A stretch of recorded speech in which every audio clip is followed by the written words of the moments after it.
Nakapunta ka na ba sa nag-iisang tunnel dito sa Mindanao? Kung hindi pa, tara, samahan niyo ang inyong feeling mayaman vlogger sa isa na namang gala serye papuntang Picong Tunnel. At since galing tayo sa Iligan City, kailangan nating baybayin ang Linamon Zamboanga Road para makarating tayo sa Picong, Lanao del Sur. Napakahaba nitong highway na to pero sigurado namang mag-i-enjoy ka kung ikaw ay isang nature lover dahil sa napakaraming green fields na inyong madadaanan. At bilang isa tayong gala at nature lover, hindi ako nakaramdam ng antok kahit napakahaba pa nitong kalsadang ito.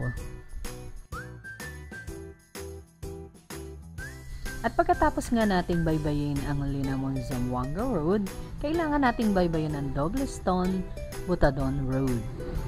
Medyo mahaba nga lang ang zigzag at maraming blind curves sa part na to, kaya ingat-ingat lang sa ating mga kapwa motorista. At nakarating na nga tayo sa Sultan Naga de Maporo, Lanao del Norte.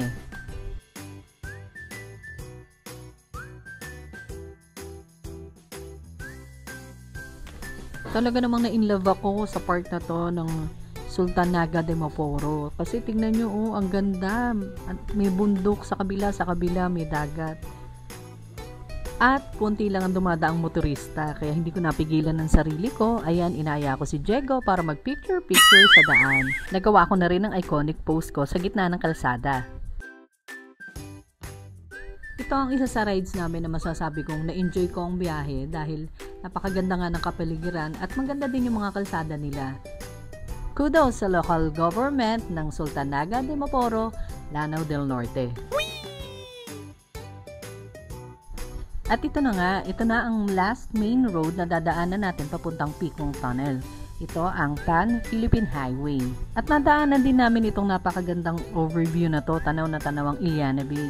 At syempre, hindi tayo papahuli, kailangan natin magpa-picture at mag-video dito.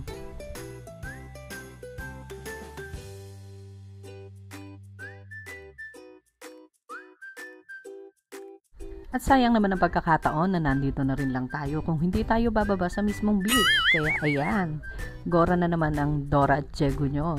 Dito na nga rin kami nagpahinga at in-enjoy namin ang dagat dito at ang napakagandang view sa paligid nito.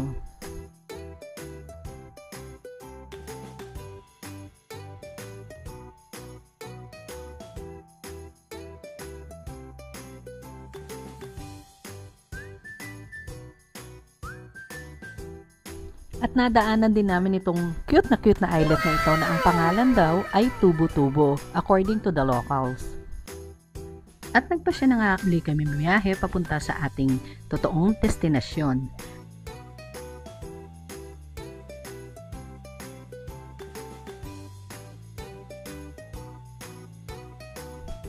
Welcome to Picong Road Tunnel. It is a 60-meter long structure built by Americans during World War II.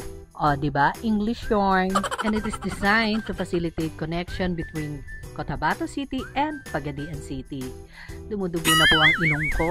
At ngayon ay paborito na rin itong puntahan ng mga content creators at vloggers dahil sa interesting na pagkakagawa nito. Reserve talaga ang rock formation na ito.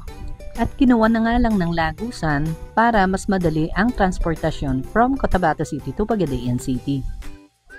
Tignan nyo, halatang-halatang undisturbed pa ang bundok na ito kasi tignan nyo, may nakita pa kaming monkey na tumatanaw-tanaw sa amin sa taas ng bundok. O diba, ang dami makikitang interesting sa lugar na to. At ito nga ang binahe namin from Linamon, Lanao del Norte to Picong, Lanao del Sur.